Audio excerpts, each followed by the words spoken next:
going on? What's going on, man? Another episode of the Flow Show for the Love of Wrestling. We are your hosts. I am Kwency Jones Go from the Kwency Jones Show, and of course, the Young King himself, Young Baca. What's going on, my? What up, man? The American Dream, Young Baca. I'm happy to be here with you, man. You must be ecstatic. AEW had a great week. A guy like you, this is what you live for, right? I mean, it's funny you say that because I disagree with you. Ooh, yeah. This is the most I've enjoyed AEW since they started doing it. That's ironic because what did you? And that's enjoy? what you don't like, right? And that's what you don't like. No. I'm actually intrigued to know what you did enjoy. I want to know what it was that you actually enjoyed because you haven't had too many flattering things to say about AEW. So I'm interested to know what got your attention this week. Actually, I'm a big Mike Tyson fan, huge Mike Tyson fan. I watch and I listen to everything that has to do with Mike Tyson. So the fact that he was there, and not only was he at AEW, but he was looking good too, right? He looked amazing.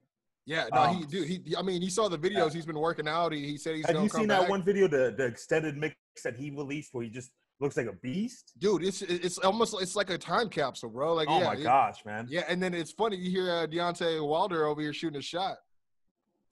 I don't know. That's the problem, though. He's still a 52-year-old man. I understand he's a one-of-a-kind specimen. He's 1 in 1 billion. But at some point, you have to cap yourself on something. Like they were talking about Evander Holyfield and Mike Tyson. That'd be dope. That's, same age range, same, physical capability. But at some point you need to say, hey, you know what? I need to know my limits. Every man should know their limits, right? Oh, of course. I mean, we both know what's up with that. No. I was gonna say, there's a few names that already come to mind for sure. You know what I mean? Yeah. But so the Mike Tyson bit that got me going. And then I enjoyed the match that they had at the Jaguar Stadium as well. I really did. I did too. I enjoy stuff like that. And that's the thing is everybody was like, because there's like that toxic middle ground of people that are both anti-WWE and anti like AEW. It's so strange. I haven't really encountered those people.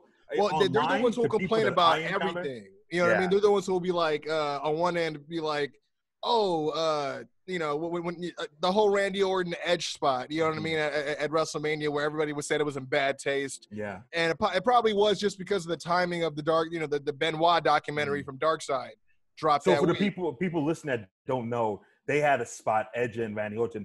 Well, I believe it was Randy Orton was hanging Edge, or was it the other way around? Yeah. It was Edge who, again, it was weird because Edge, who's coming back from like a neck-related injury specifically, and it's like, dude, for real? It's like, I get but you're that's trying to good sell Randy storytelling, Orton, right? That's good storytelling.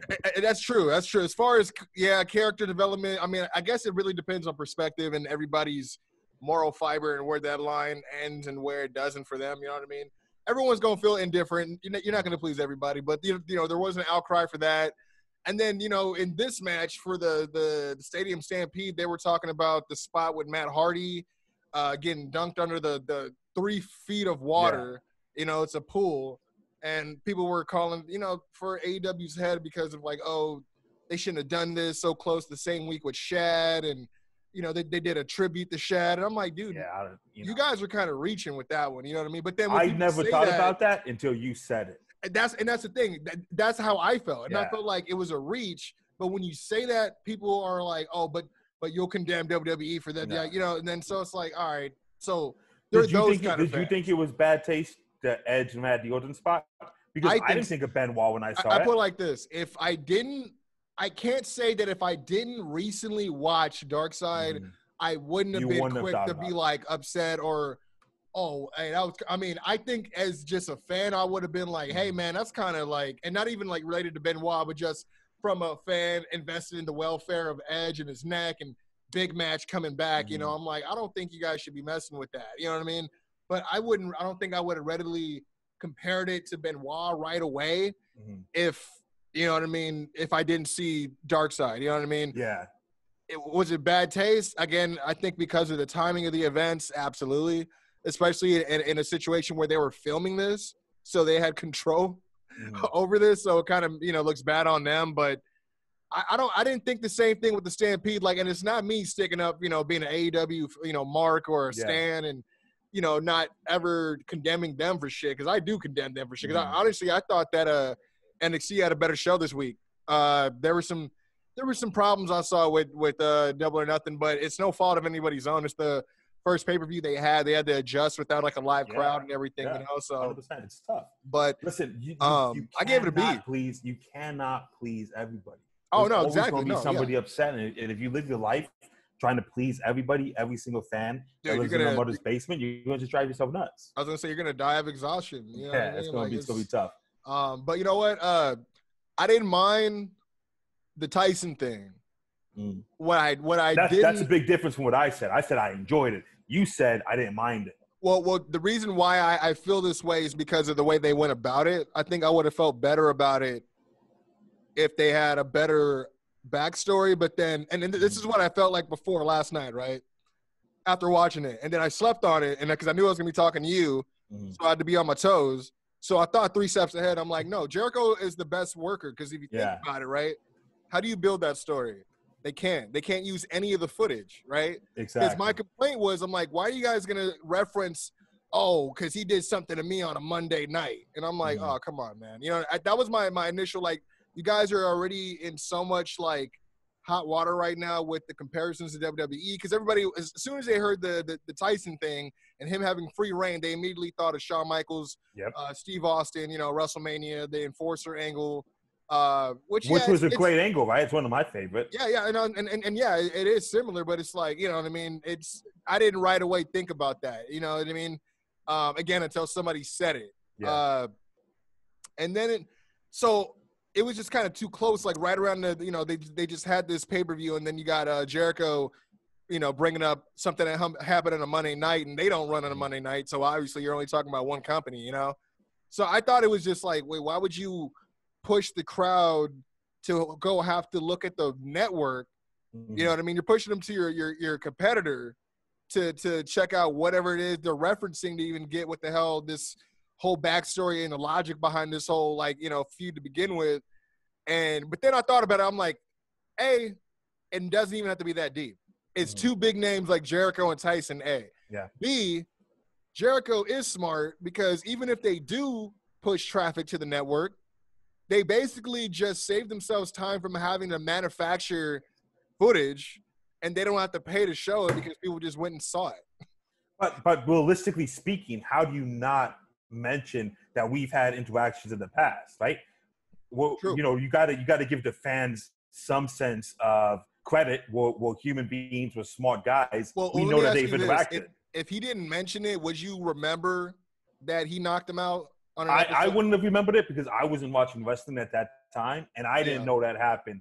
And he talked about that, and people on Instagram started posting about it.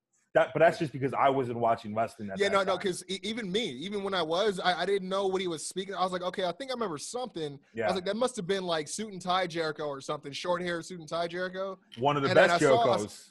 I saw the picture, and it was like, I was like, okay, this must have been a special Monday Night Raw when they had like a DX reunion.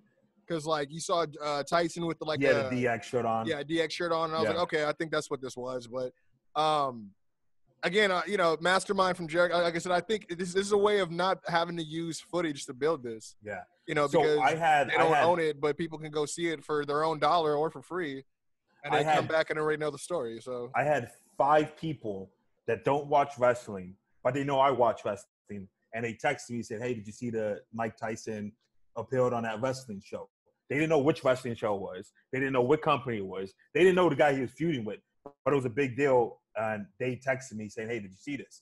So that's good, right? That's a point for AEW. No, I mean, it's definitely major it's one of those things, too, because, like, TNT, obviously, there's, like, they've had a boxing relationship before on TNT. So it's like, the relationship with Tyson, I know it stems back a year, actually, from, like, last year's Double or Nothing. So it's amazing to me that they actually were able to talk to him to want to do a little bit of business in the ring because, even WWE, he just played it light. You know what I mean? Yeah. He just did the Enforcer thing.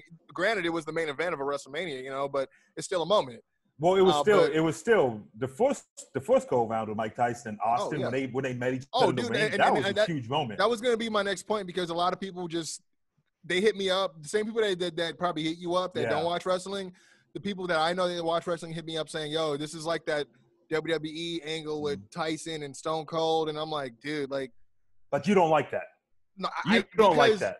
I don't, because they already get a bad rap for acting like, because people are already have this narrative of they want to be, different from WWE, but they do everything like WWE. They got all ex-WWE And every guys, time a star gets released from WWE, AEW's there with their arms open and they become a top guy. Hey, they've said no to people before, actually.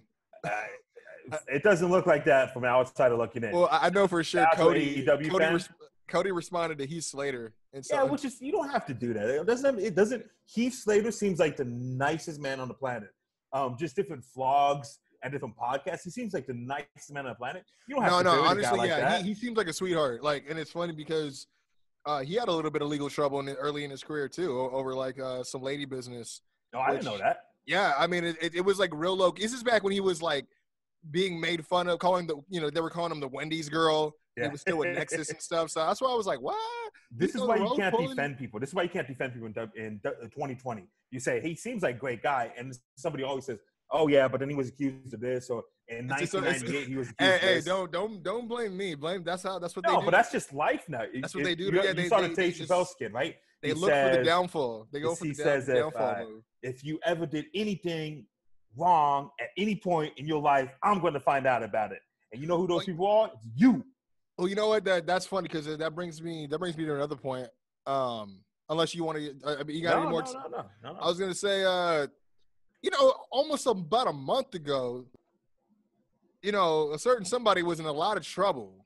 At least, at the hands of, I'd say, wrestling Twitter, Black Twitter, and social media. I love Black Twitter. I do. They are better than the FBI. Twitter interact. They are better than the FBI. Velveteen Dream. I don't know if you remember, about a month ago, he had all these allegations coming out. Ugly things. Major accusations. Yeah. Major accusations. And the thing is, you don't hear about this no more, right? Yeah. And the thing is, he's still on TV, ain't he? And it's funny how that shit got real quiet. What are you trying to imply? You're trying to imply somebody was paid off? I'm not. One thing I said to my friend. You have one narrative. Well, no. I mean, jokingly, I'll say I think Vince had another one of them snooker briefcases in the tuck. Yeah. But I mean, obviously, anyone that knows what my position was from the jump was I was reserving, call it bias because I am a big fan of his, but you're right, because the first thing that when all this stuff came out, everyone's like, oh man, here's this other report about how he punched out somebody's car and yada yada yada, and it's just like, okay, so now we're over here looking for patterns of bad behavior to justify what the allegation is without any due process or evidence. So, and that was just like somebody that kind of looked like him in some grainy surveillance video punched out somebody's car with a pink shirt. With a pink shirt. Oh, it had to be him. I'm like, oh yeah, it had to be. Yeah, that's what I said too. But fucking man, that's what fucked up. But yeah, it is interesting. He's obviously getting another title shot. Yeah. I was talking to a friend of mine, and because there's been rumors of call-ups coming up soon. I know Matt Riddle's supposed to be one of the names, so that's the only name I've seen. The other one I heard possible is like a Keith Lee, which I think is a little too soon, but obviously Vince loves him. Because I would have loved to see if you're Matt or you're Keith Lee, would you enjoy staying on NXT, getting TV time, or going to SmackDown Raw and just getting buried like everybody else has? And that's my thing. Like, that's my only fear, because we've seen, talking about, looking for patterns of bad behavior, the proof's in the pudding. Like, they almost ruined. Like, I mean, I was really worried for Aleister Black. They've managed to regain some momentum for him because he was lost. But there was a bumpy ride in the beginning, right? 100%. Yeah. But there's also other casualties that you can go back to, Cesaro being probably him and like Sami Zayn, both super horrible. I mean, I hear Sami saying he's the worst guy in the locker room. You think he's the worst? That's what I hear. That's what I thought. Like in the ring. I'm an insider, so I hear in the locker room that he's just a hard guy to get along with. Oh no, he's just quirky. Yeah. He has things that rub people the wrong way, but he means well, is what I've heard. But Hitler felt like he was doing the right thing. That's true. Too. That's true. He did. It's all about you may think your message is great, but Yeah. But no, like, because I was thinking, I wouldn't have been mad if Keith Lee was the one to beat Adam Cole for the title. 100%. Yeah. Because, I mean, as far as everything they've given him, Survivor Series, Brock gave him the spot in the Royal Rumble. Obviously, Brock likes him enough and respects him enough to, want to bump for him. So the door looks open for him, obviously, but I think it would have been a great opportunity and a great moment for him to win that world championship, to beat Cole after, a year and some change. I mean, who else could it be is what I was thinking, but then, which is why I brought up Velveteen Dream. He has a title shot. Maybe he's about to beat Cole, and now Cole's on his way to the main roster too. Why are we calling him the main roster when NXT is supposed to be the third brand, correct? Well, because Raw and SmackDown aren't watchable right now at all. Yeah. Viewership has been down. It's tough to watch. And it's not. I don't want to lump everything together because there is some good stuff in there.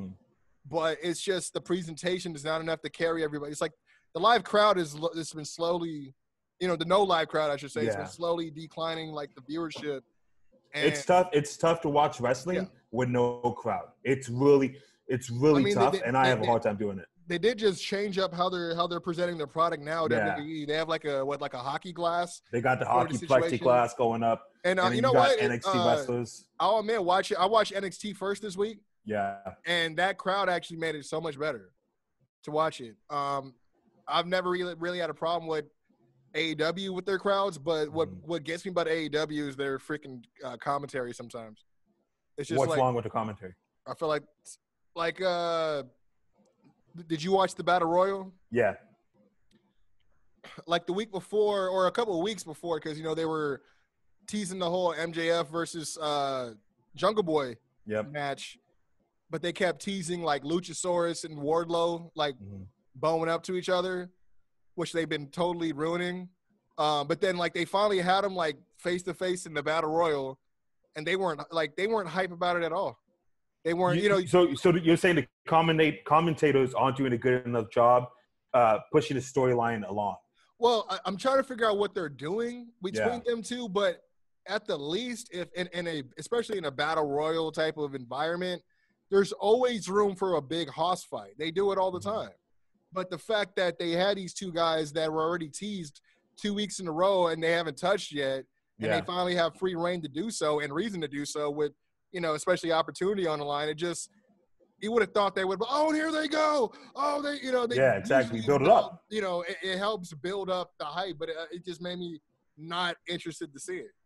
Because is that on the commentators or is that on the person that's feeding them along, letting them know, hey, these are storylines we're pushing? I don't see. That's the thing. I could say that, but I don't know if that's the process. Yeah. You know what I mean?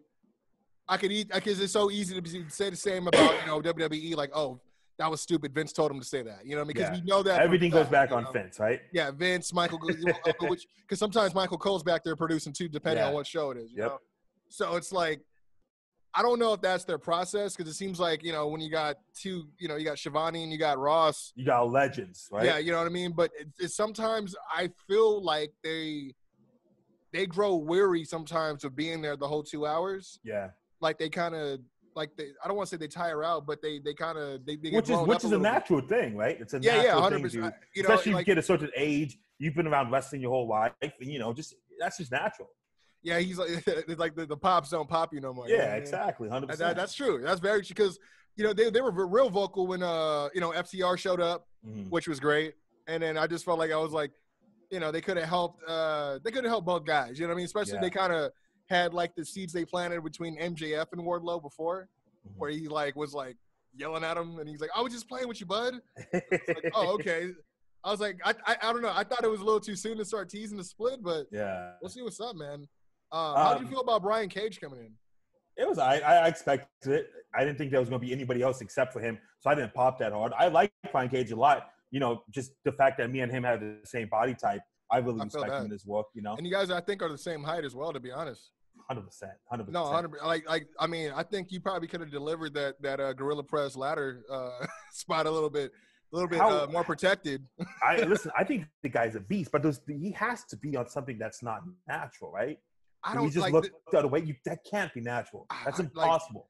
It's a day age old argument since he's been on the Yeah. circuit, bro. Like, no lie. Listen, you can't tell me that that's all natural. That's just him I'm eating his not here to vitamins. argue. I mean, because I've booked the guy. You know, I've seen him in Yeah. shows. I've seen him So in what do you person. think? You've seen the guy in person? He is huge. You know what I mean? But I've also seen guys that work that way to get that way. But I've also seen guys that cheat and work the way to get that way. You know what I mean? So I'm not readily the You're right. the expert to be like. You're right. We shouldn't be up here accusing people of doing things, but You know, he might come see you. You know, you got Taz with him now. Listen. You know, Taz. See, like, I want to ask you how you feel about Taz with him, bro, because, you know, you guys, you know, New York roots, you know what I'm saying? All I'm saying really quick is gun to my head, and they said, does this man take unnatural supplements or not? I'm going to say that man takes unnatural supplements. Oh, gun my to life's head, on the line.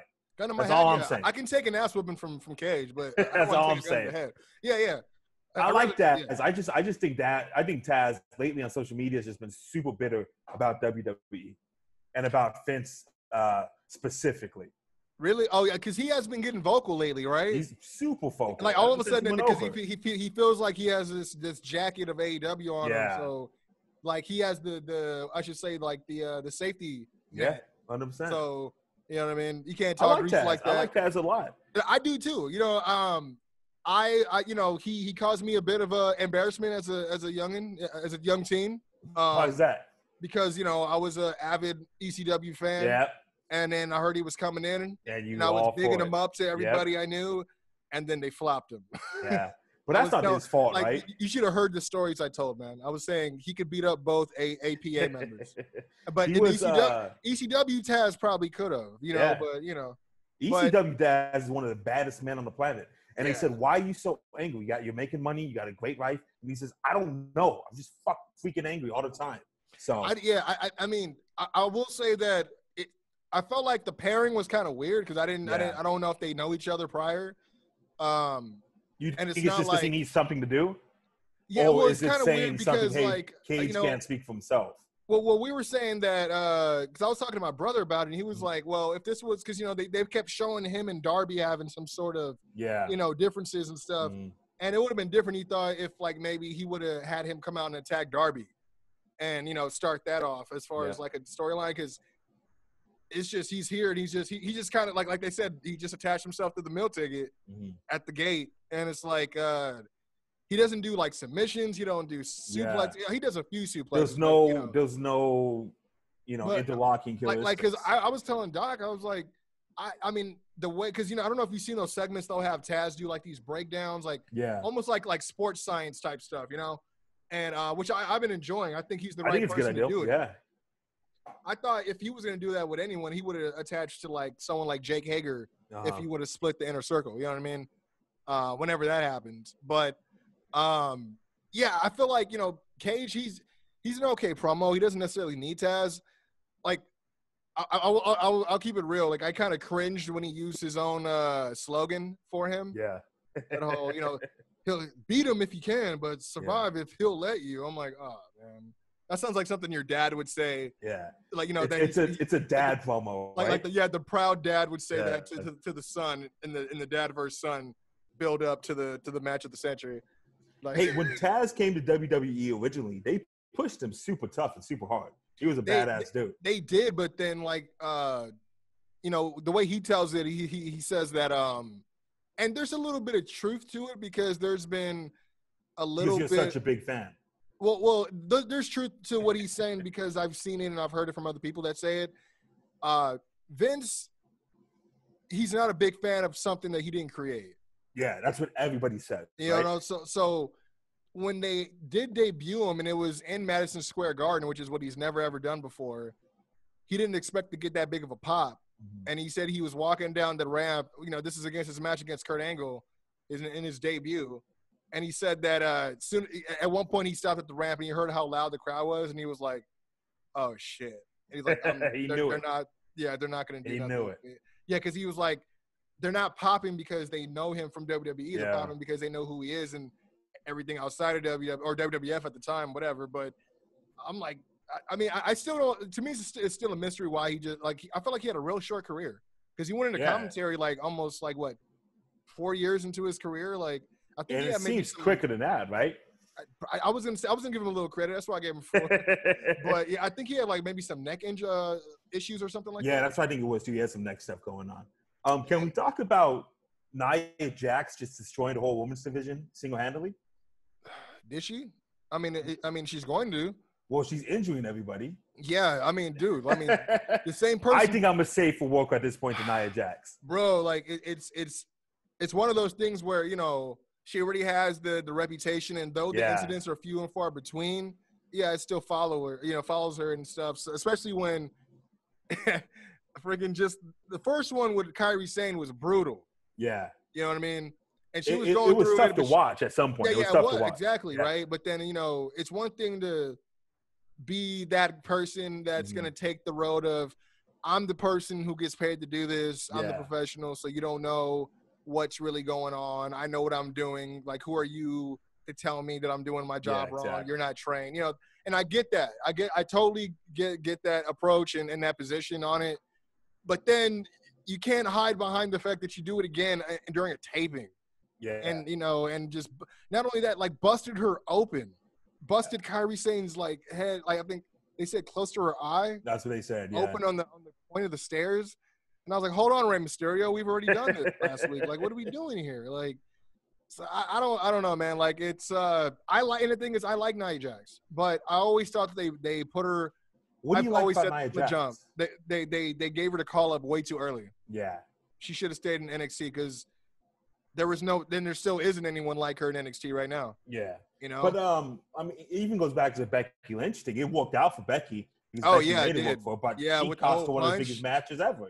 Dude, I forgot. Yeah, the face breaker. The face break. It worked out for Becky, and Becky thrown it into the greatest push of her life, and she deserves it. I love Becky Lynch, man, and I'm really happy for her that she's happy about she's gonna have a kid with Seth Rollins and everything. What's going on with your boy Seth, man? I don't know. I mean, I know he has some choice words the other day for Jim Cornette, who's a man of many words himself. Right? I don't blame him though. You know what I mean? Because what's up with this dude? What Cornette? With Cornette, every week is something new, bro. Like, so this is how I learned to digest Cornette. I understand that there's such thing as he's from a different time. Well, I get that, but at some point it's like, yo, this is nuts. No, dude, like he's working. He's 100% working all the time, bro. And it took me a while to really like believe that, because people used to say that all the time. Because there's the thing, he does have some great ideals, and there's certain things that I will agree on time to time. There's certain things he was talking about years ago that I disagreed with, that now I'm getting what he's talking about. You know what I mean? I give him his credit. You know what I mean? Especially being a historian and having a lot to do with the business, starting from taking pictures and all kinds of shit and doing everything pretty much, right? But he's always working. And it's like, oh no. And the reason I know that's because he'll knowingly sound like he's talking about something without having knowledge on it, so he can get the response, so he can get hit people go to his Twitter. People like everybody always wants. It's costing him checks at this point. He got fired from NWA. He's been fired in every company he's worked for. So aren't we in this business to make some money? I'll put it like this. I've seen other shoots where people will talk about like their back and forth, because everybody always has a story with it. Everybody has one. And a lot of people will say like, he'll hit me up on a DM, or I'll see him in person. And he's like, hey, we can make some money with this. And I'm like, oh my God. Well, he's an old school cat, right? Yeah. Which is fine. That's how they do it. I guess for me, it's like own it, but then if you own it, then you're breaking kayfabe. You know how he feels about that, man. Yeah. So, as far as the comments, it wasn't surprising to me. It was surprising to me. That's a bold thing to say. He said a lot of similar things about other groups, genders, performers, everything. You know what I mean? Now we're going to talk about unborn babies. The shit that he says. Yeah. You know what I mean? It's an acquired taste, and I'm not defending him.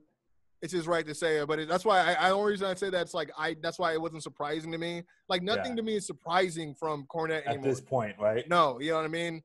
If anything, I'm more surprised that I agree with him in certain aspects of wrestling, but not his personal opinions. You know what I mean? You're a little like shocked how, when you find yourself agreeing with him on some aspects of wrestling, right? yeah, just wrestling, bro. Yeah, just you want to clarify that's just the wrestling part just of it, gonna right? separate Just the kayfabe like wrestling part of it. for example, if you guys really want to break it down, when he says that things are too fast, the pacing is too fast. I get it now. Before I'm like, nah, man. I used to love the spot fest shit, but then when I realized there was no story being told, I'm like, okay, I'm getting what he's laying down. When people started getting up from German suplexes, no problem. I'm like, there's no nah, sell, dude, yeah. this is making me mad. You know what I mean? And he got killed for that, right? Just saying things are way too fast. He was called an old man. He was called out of touch. All the time, yeah. I mean, and I get it. There's going to be, like, to me, I feel like wrestling is never going to have a full transformation. It's always just going to be a huge melting pot of everything. Yeah. Because there's not one group of fans that's going to like one era or one style over the other. Like, I mean, you're not going to be able to, the theme of the day, you're not going to be able to satisfy everybody. You know what I mean? And it goes back to what we said, man. If you try to make everybody happy, it's going to be exhausting. There's some people that love the spot fest still. There's some people that like to slow build wrestling. It's just different people have different styles. If I'm like Double or Nothing, right? Last year I went. Yeah. I enjoyed Cody versus Dustin because they told a hell of a story, right? Amen. But then, couple All Out, I go to watch the ladder match between the Lucha Bros and then Young Bucks, and then I'm over here arguing with unnamed other podcast hosts about why this match was the worst ladder match ever. And I'm like, first of all, it wasn't even designed to be the best one. If you see the names on the marquee and you see what the environment is in this ladder match, you know exactly what you're there to watch. 100%. You know what I mean? So it's like, I can definitely always appreciate a great story being told, especially like there's matches I still watch to this day that give me, you get that little feeling, you know what I mean? A little tingle in your eye. Yeah, 100%. You know exactly what I'm talking about. I hear you, yeah. But it's like there's sometimes spot fest where you're like, oh shit, like you want to see a demolition derby. Sometimes that's just what it is. Are we not allowed to enjoy both? Am I not allowed to be a fan of Tupac and be a fan of that's Baby? Dude, I don't know where it started where you couldn't have pick a side. Yeah, you know what I mean? And it's the same with which is ironic because isn't that kind of the representation of WWE versus AEW? Why can't you enjoy both, right? Why does it have to be one side? Old school. But I say that while I catch myself defending WWE quite often. So maybe I'm part of the issue, No, I mean, but like WWE, it makes sense because it's been the long-standing standard. You know what I mean? They've gone unopposed so long since after WCW. A lot of people don't give credit to Impact. They tried. I loved Impact Wrestling because it was alternative and they did do something different. You know what I mean? But they've never acknowledged them ever. Yeah. So I feel like because of that, fans are conditioned to automatically compare everything to the standard bearer, which is WWE. They're the powerhouse. They're the I think that's natural. I think I say, hey, I know this taco truck. It's amazing. You say, yeah, these tacos are good. But a taco truck next to my house, that's a taco truck. That's really tough. Yeah, it's about personal experience and association, 100%. And it's like that. It's the same reason why you can't convince somebody about something until they want to try it for themselves. 100%. And then if they try it for themselves and they don't like it, and they can tell you why. Then I'm way okay with that. But I'm tired of these people that are just talking mad. Like they don't watch it, but they'll see something. They're like, oh, so they're not like WWE, huh? And I'm like, okay. And then it's like someone posts this in an anti-WWE group or anti-AEW group on Facebook. I'm like, so you watch enough to talk shit. Yeah, but that's You know what I mean? And it's just, come on, man. How bad was the TNT belt? And I know there was some reasons that it looks the way it looks. Dude, I mean, but it's awful, right? Yeah. No, it's not awful. Like, people need to calm down, bro. I think it's pretty bad. It's not 24/7 bad, but it's pretty damn bad. The reason why I can't say what I feel about it because it's unfinished. Yeah, I hear you. You know what I mean? If it's unfinished, don't release it. This is gonna sound real sentimental. I used to be an artist. I used to draw a lot. I got an art scholarship, fell through. We're not gonna get into it. I do radio now. I got a great voice and I got a radio face. So there we go. But when I was doing that stuff, I would hate when people used to look over my shoulder when I was working outside. It was a pet peeve. Like, dude, just peep it when it's finished. I think everybody hates that. It's one of those things where, like, as soon as I saw it, I was like, I don't think that's finished because I have a belt. Yeah. And the plates are, they wouldn't leave it empty like that. Yeah. My opinion on how the belt is looking so far, it reminds me of more of like an old school, like ECW belt. I love the red strap because obviously it's a nod to the United States Championship, which his dad held.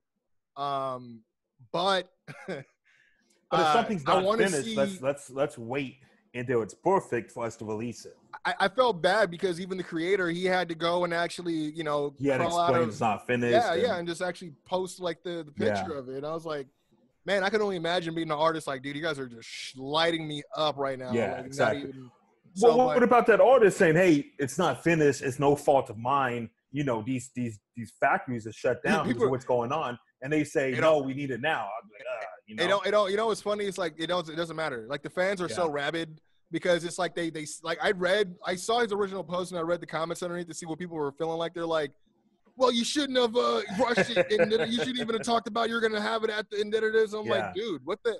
It's not him. People it's are like, not people in are his just hands at bullshit all. on it. You know what I mean? And I mean, my honest opinion so far, looking at what is the proposed finish condition of it, I think it looks like the odd man out. In between, like it looks different from their other belts. Yeah, you know what I mean. Good. That's what you want, right? I guess in its turn. I mean, and sometimes you want like some sort of kind of theme where it looks a little. That's the issue I have with the WWE belts. They all look alike. See, I'm not talking about everyone with the freaking W. Like the big gold belt the Rock had, and then the old the IC belt. They were kind of similar in style, but they were still different enough to have their own identity. 100%. I think the big gold belt's the best belt in all of wrestling. That dude, I love that belt. Yeah. Why don't they bring it back? It's a shame. You have all these ugly belts. You have the rights to it. Just bring it back. Who cares? Yeah, I don't know. Right? It could be. I mean, because I know sometimes they use different belt makers, and sometimes maybe the what's it called, the rights to it run out or something. I don't know, because I noticed even on the game, because you can create your own championship using all the template of all the old championships, but they always credit the person who came up with the design in the credits. Oh, they do that on the game too? Yeah. Oh, that's tough. I didn't know that. Yeah, so it's interesting. Like even I heard a couple games back, Randy Orton, his tattoos weren't in the game because the artist was like, "You guys didn't credit me in the game." It's like, dude, it's his body. If I get a tattoo on my body, doesn't that tattoo belong to me? That's what I'm feeling. But at the same time, I understand the CM Punk, the Pepsi logo and stuff like that. Yeah, I definitely understand. But there's been artists that actually have claimed like IP, like as far as like if it's something that they actually came up with freehand, I get that. Yeah, I got it. But that's why I'm paying you all this money as well. And that's what I'm saying. I'm like, am I not paying you for the rights? Yeah, low key. And it's like, nope, that's just, I'm like, oh, this is the lease. This ain't even the exclusive track. It's the lease. It got the tag still on it. Okay. But like I said at the beginning of this podcast, I really did enjoy AEW the past couple of weeks, and it's a little strange to hear you say that you didn't enjoy it as much. Well, there were certain things I did enjoy. I felt that NXT had a better show this week. But that's going to happen sometimes. It's going to go back and forth. Yeah. I just thought they had a more ramped up show in terms of the presentation that they had and the card they had. I wasn't mad at like I said, I thought the Battle Royal was a little bit clunky. It felt like everybody was just waiting for a spot, next spot. That's what I mean. And you could tell in the posture of what they're about to go do. You know what I mean? So some of that I felt like was a little lost opportunity for some guys to shine. I'm not mad that Jungle Boy won. I thought that was great for him. Obviously, that's okay. Let's end it on this because you would love to hear this. There was a guy out here that is trolling hard, and again, this goes back to the what do you mean, there's a wrestling fan that's trolling online? That's crazy, dude. I've never heard of that before. Who would have heard him? But it's so funny because again, much to the detriment of these people who just take what they see and don't watch and don't follow the product, and they run off and have an opinion. So the promo that Cody cut, I thought it was great. I laughed that you mentioned he's not welcome back in Connecticut. Yeah. I thought that was great. But he basically said something about an open challenge for the title. Awesome. It's not a foreign, concept. It's happened before. 100%. But of course, as soon as that happened, everybody started saying, "Oh, he's copying John Cena." Yeah. And of course, so what happened was this fan on Instagram took a picture, a still shot of Cody cutting the promo, and then he goes, "Cody's first promo as champion, : and then quotes it, and it's actually word for word the John Cena promo. for the Open Challenge, but he replaced everything with, instead of John Cena, he replaced or in WWE he replaced Cody and AEW. Yeah, he but he still left like hustle, loyalty, and respect, and not giving up in there. And there's I'm talking thousands of people like, oh wow, I can't believe he's copying off Cena. This is so crazy. Like I'm like, oh my god, like this is so disappointing. And the guy, and it's funny because the guy did it sarcastically. Yeah, I know the guy, but the amount of people, bro, was like they just jumped on it. And I was like, this is what I got to do for likes now. I guess this is what we got to stir some shit up, make some kayfabe news around here.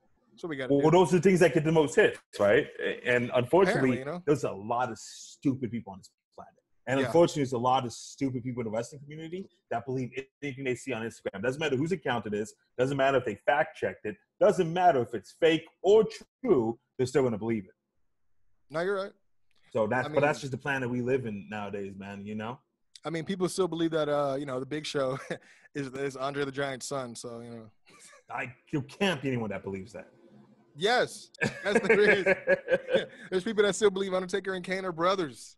I don't know what you're trying to say. It's still real to me, dude. Yeah, it's still real to me. Have you seen that Big Show on Netflix? I caught a flick of it. It had Mick Foley and Mark Henry on there, and who else was it? Rikishi was on there too. Good for Rikishi. Get those checks, man. I love Rikishi. Honestly, like those are like kind of four of my favorite people in WWE. Yeah, man. I mean, as far as just down to earth personalities. I mean, I love Mick for sure. He's one of my top. I mean, I know I get flack for him being in my top 5, but yeah, top 5 saying a lot, man. But I enjoy doing this for you, man. For the love of wrestling. Brother, hey, there's a life to the business, man. Really quick, before we get out of here, have you been watching Undertaker Last Ride documentaries? It's amazing, right? It's amazing. One thing I loved was the foreshadowing from the last episode where he's watching the AJ Styles match, and he's like, I like this kid. I love to work with him. Reminds me of Sean. That's somebody I wish I was able to work with. Yeah, it was like, but it was so like crazy because you're like, dude, it's like you're filming this and don't even know, 100%. So I thought that was really cool. Did you hear about rumors that they might run it back one more time at SummerSlam? I didn't hear that at all. But this is where the issue lies.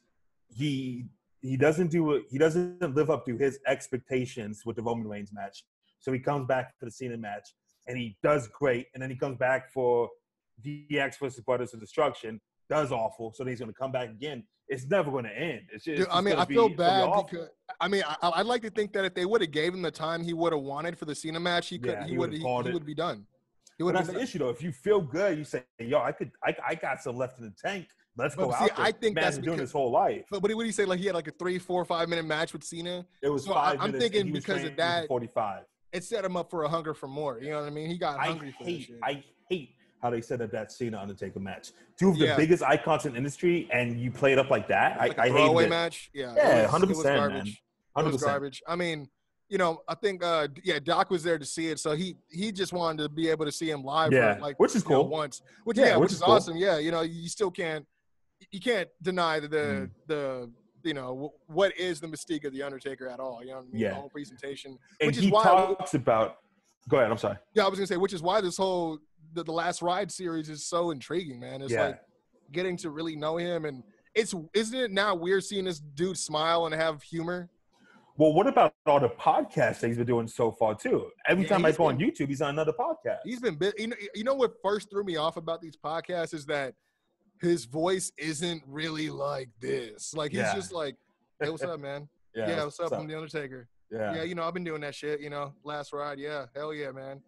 It's America. Good for him, man. I hope that he could find some self peace because 100%. It must be tough. It must be tough. And he talks about how he's envious of Sean that he was able to be at peace with his last match and say, "Hey, this is it." Even though he came back for that one I feel bad for Sean, bro, because they goaded him. He had a Jordan. Yeah, he was good. He was good. And then they goaded him in. I feel bad for Sean. I do, but you got to think about how much money that guy got paid for going to Saudi Arabia for that match. I mean, it's hard to say. It's hard to say no to those things. I would have been like, that was a $10 million moonsault. Right hey, dude. You got to do what you got to do. But you know what? Even Jordan came back to play for the Wizards, man. Yeah, no, you're true. Very. Hey, damn, this is his Wizards moment. Damn. Yeah. You're right. That's parallel. But I think. Listen, the way I think about it if it happened over there in Saudi Arabia, it doesn't count in my. It don't count. Don't count. In my It wasn't on U.S. soil. So not you U.S. soil. honestly, It doesn't count. it's one of those things because like even Edge said it. He said that he wants him to have that peace, but at the same time, he hopes that when he gets presented with it, he knows well enough to take it instead of just like no. You know what I mean? And that says a lot, you know. And the fact that Edge was able to say something like that about Taker shows obviously how much love and the respect he has for him, and vice versa. Because I'd imagine Taker's like, nah, I ain't gonna put that shit in there. Yeah, I love. My favorite thing is seeing the guys backstage just interact with everybody. He's like a mob boss. Everyone comes and says, hey, how you doing, sir? Hey, how you doing, Mr. Taker? 100%, dude. Might as well just kiss the guy's hand, dude. It's just the level of respect that he gets. I love it. You know, it's funny because a lot. I don't know how Cornette's been feeling about this because you know how he feels about breaking kayfabe. But you know, even he would have to admit that at some point, we all knew this was going to have to come down, like some sort of understanding of the man behind the mask, so to speak. You know what I mean? And it's been really beautifully produced so far, man. It's awesome. I love it. I've been digging the way that they've been, you know, the matches they that's what's so crazy is from when they started filming to now and just the ride, you know, and you couldn't even have predicted that or, you know, there's no 100%. Forecast to how that was going to go down. So just like you were talking about the AJ Styles stuff, who would have known 4 years later he'd be in a Mania match with him? 100%, you know, with no live fans, right?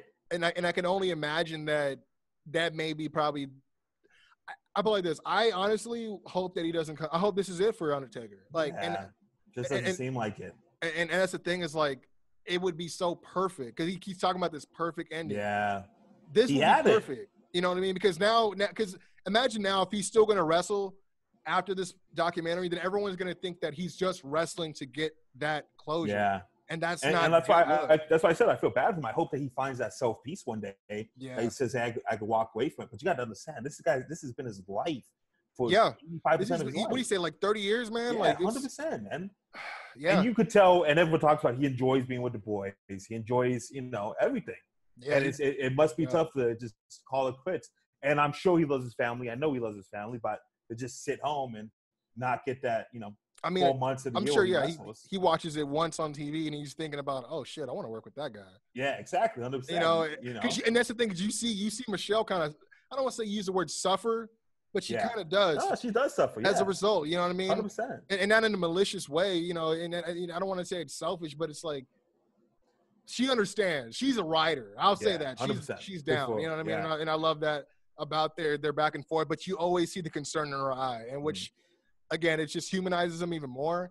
But, yeah, I don't know. Like I said, I definitely want him to have that final okay. I want him to be okay with the, you know what I mean? And because he arguably, probably not even arguably, the most prolific wrestling 100%. Character ever. You know what I mean? 100%. I mean, there's only very few others you could, you know, that you can put up there like a Macho Man or an Ultimate Warrior possibly. You know what I mean? No, man. Those people that don't know anything about wrestling, but they know who Stone Cold is and they know who Undertaker is. No, true. You know? No, you're right. There's people that are like, oh, you mean like Stone Cold and them? Yeah, you're like Stone they Cold, wrestled Undertaker. 20 years, but And then speaking of his wife, she even talks about it when he gave her a kiss after that Roman Reigns match. Yeah. That's the first time he broke kayfabe, and she felt a little bit relieved because she said, okay, maybe it's over. Maybe that's him breaking kayfabe and saying it's over. I thought that was his last match, and then, you know, he comes back now. Took off the gloves, bro. Took off the gloves. Took off the jacket, took off the hat. The house was solemn over here, bro. We were watching it. I can imagine. But you know what's funny, though, the whole time? Because I'm a hater. I'm a fucking hater. Yeah. And I'm not a hater 24/7. I'm a hater on only a very specific situation. Only when it's WWE matches. And it's only because of the fact that Undertaker retired Shawn. Yeah. So I was like, yeah, that's right. You were happy to see him go. Yeah. I watched that match. After I watched him talk about it on documentary, I went back and watched it again. Those two matches. Oh, Shawn and dude. Yeah, like, it's unbelievable. The what's even crazier, because I was actually going to throw up a video because I wanted to see what people's opinion was. Which WrestleMania counter was way better, the moonsault into the tombstone, or the curb stomp into the RKO with Seth Rollins and I think athletically they both have similar stories. Yeah, they both have similar stories because they both were trying it all week and they couldn't land it. Shawn cannot. He said Shawn kept He couldn't get the moonsault straight. He kept going offside. He kept going diagonally. He said they couldn't get it on point. They never got it on point. Oh, once. I didn't know that. That's cool. You know what I mean? So it's like to know that because they said they had a backup plan. If they can't do it, we'll do it this way. Mm-hmm. And he just went for it, and it lined up just perfect, dude. Awesome, man. And then the same thing with the RKO. They said they kept trying it and they couldn't land it, and they just which is why when you see Randy when he hits it, he kind of doesn't go for the cover right away because he got so hyped. Pops, right? Yeah, he popped for himself. Like, yeah, that's right.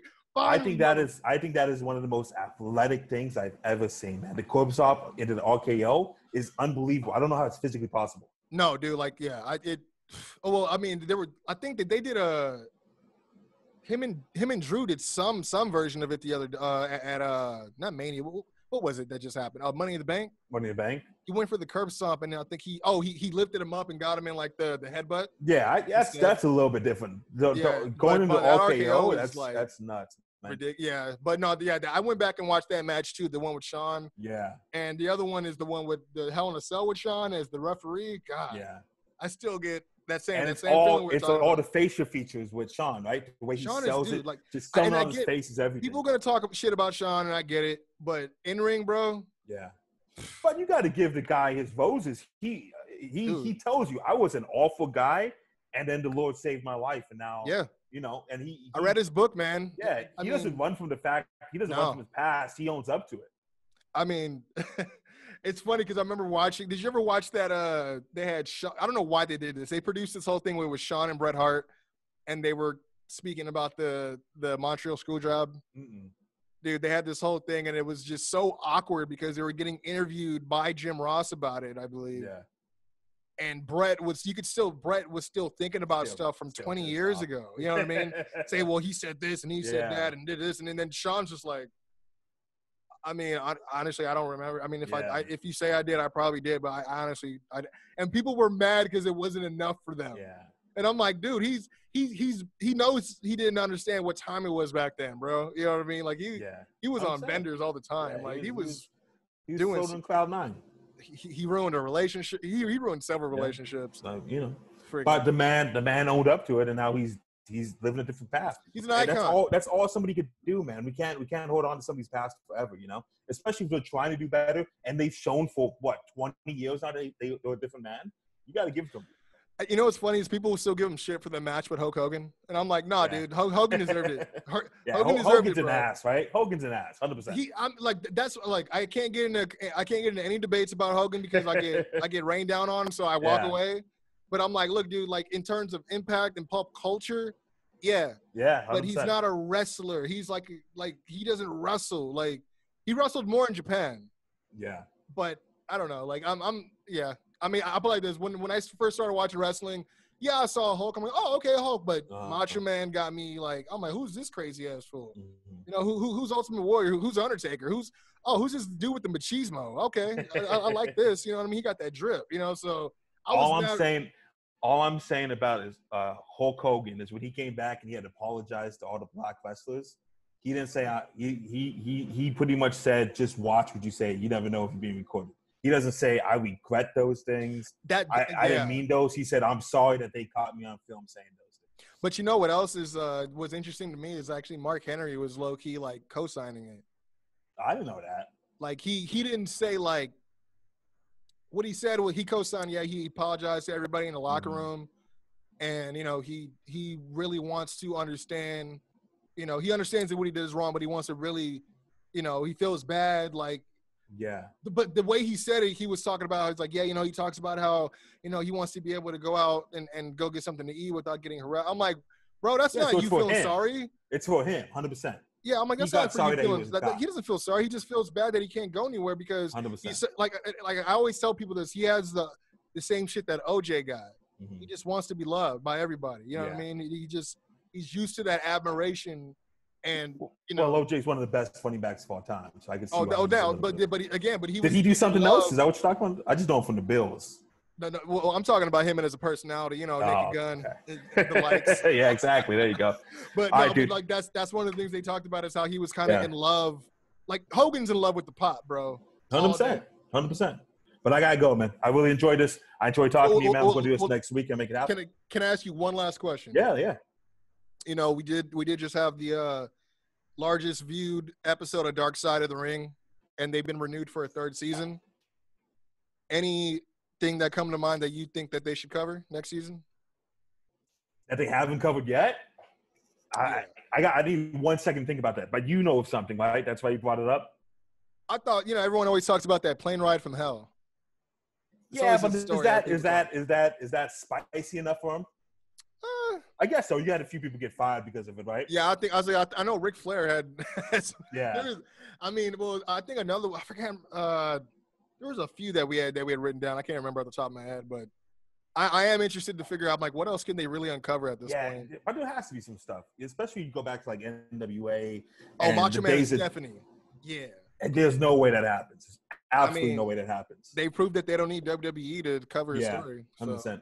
I think Dark Side of the Ring is amazingly put together, and I really do enjoy it. But I guess in wrestling, you're never going to run out of things to talk about, right? Because they could talk about like Shawn Michaels and just him being an asshole for his 20 years of his career and things like that. And then they could talk about Hulk Hogan and just what we talk about right now, you know, being a racist asshole. Yeah. So. They're going to remember you. They always remember you for the worst thing you did, 100%. That's how it goes, unfortunately. That's just unfortunate. That's what it is. That's why we remember Young Baca for always giving everybody opportunities. Be sure to follow Young Baca and Young Baca Productions everywhere on social media. He's giving y'all great opportunities to perform as well as be live and get new fans. Man, thanks again for taking time to sit down with us at the Flow Show. I know you got to go, but this has been the show. I am Kwency Jones. Go, and we're out. Peace.